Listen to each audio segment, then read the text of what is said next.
Էլ հեղափոխական, Հեղափոխական մոտեցում է էլ պատմական։ իրավական փաթեթ է։ Գովում են իշխանականները առողջության համընդհանուր ապահովագրության մասին օրինագիծը, երբ այն օրենք դառնա։ Մինչև 18 տարեկան երեխաները Անչափահաս 700,000, չափահաս ավելի քան 400,000 քաղաքացի անվճար բուժօգնություն կստանա անհրաժեշտության դեպքում։ 0-ից 18 հիմա էլ օգտվում։ Դա նոր բան չեք անում։ Աշխմանտամություն խումբ ունեցողները, չնայած դուք այնքան եք սեղմե ձեր ռադիոլոգների ասոցիացիայով, դրանք հիմա էլ են օգտվում։ Ըստ առողջապահության նախարարի Հայաստանում 1.5 միլիոն մարդ պետք է ապահովագրի իր առողջությունը։ Մի մասը իրենց հաշվին, մյուսները պետության, որի բյուջեն գոյանում է էլի հպարտ հարկատուների հաշվին։ եւ այսպես 200-ից 500,000 դրամ աշխատավարձ ստացող մեր քաղաքացիները պետք է վճարեն տարեկան 129,600 դրամ, որը բաժանելով ամսական ստանում ենք 10,800 դրամ։ Վճարումը իրականացվելու է ամսական կտրվածքով։ 10,800 դրամից նրանք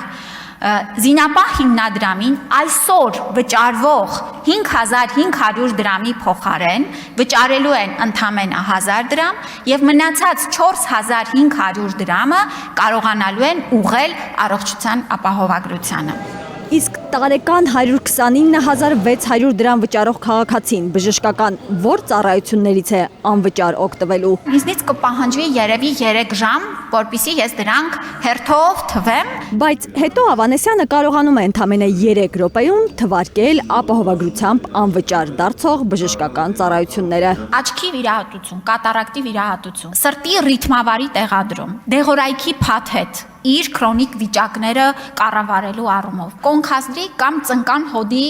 էնդոպրոթեզավորումը, քիմիոթերապևտիկ դեղերի մասով։ Այսօր մեր մաքսիմալ լիմիտը, որ մենք կարողանում ենք տրամադրենք քաղաքացիներին, մինչև 300,000 դրամն է։ Ապահովագրության մեջ մինչև 1,200,000 դրամն է։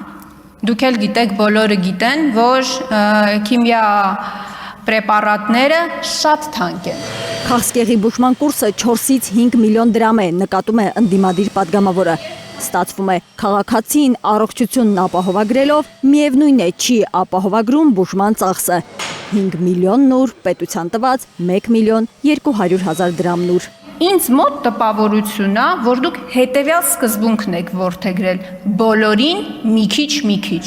Ավելի լավ Անահիտ Ավանեսյանի քաղաքական առաջնորդը Նիկոլ Փաշինյանն է խոստովանել։ Առողջության ապահովագրությունը համընդհանուր է, ոչ թե համապարփակ, վերաբերում է բոլորին, բայց ոչ ամեն ինչին։ Այս աշխարհում ոչ մի ձրի բան չկա, եւ ես չեմ ասել, որ ամեն ինչ լինելու է ձրի,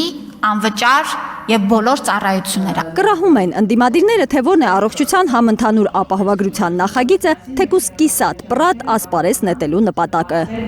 Եվրոպական միությունն ասել է, վիզաների ազատականացման համար Հայաստանը պետք է առողջության համընդհանուր ապահովագրություն ունենա։ ՔՊ-ն ցույց է տալիս, որ ունենում է, որ Հայաստանը ԵՄ է տանում։ Առջևում 2026-ի խորհրդարանական ընտրություններն են, իմիջ են ստեղծում։ Այո, դուք 5 տարի խոսել եք սրանից,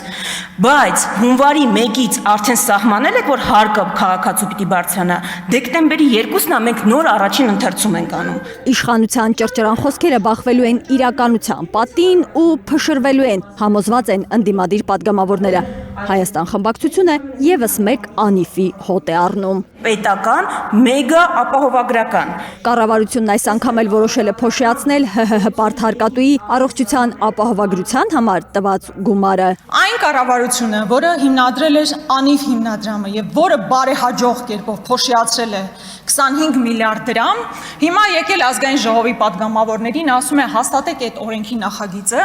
որով 225 միլիարդ տրվելու է առանձին հիմնադրամի, որը մոնոպոլ դիրք է ունենալու։ Հիմնադրամ, որը դեռևս գոյություն չունի։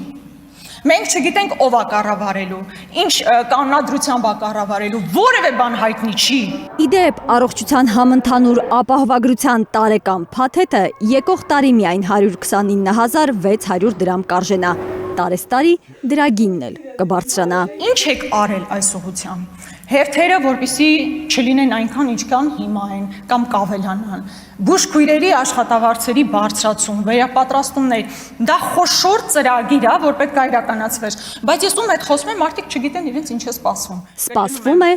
ՔՊԱ-կան հոգատարություն։ Այս նախագիծը կոչել եմ այլ կերպ հոգատարության նախագիծ։ Մարդիկ ամսական 10,800 դրամ Մուծեն, որ հանկարծամահ չլինեն։ զերծ պահենք հանկարծամահությունից։ Արփիս Քեսյան, Միլենա Պողոսյան, Հարություն Մաթևոսյան, Հայլուր։ Հայաստանում եւ աշխարհում տեղի ունեցող իրադարձությունների մասին առաջինը իմանալու համար բաժանորդագրվեք մեր ալիքին։ Սեղմեք զանգակը, որ բաց չթողնեք, ամենահրատապը, ամենակարևորն ու հետաքրքիրը։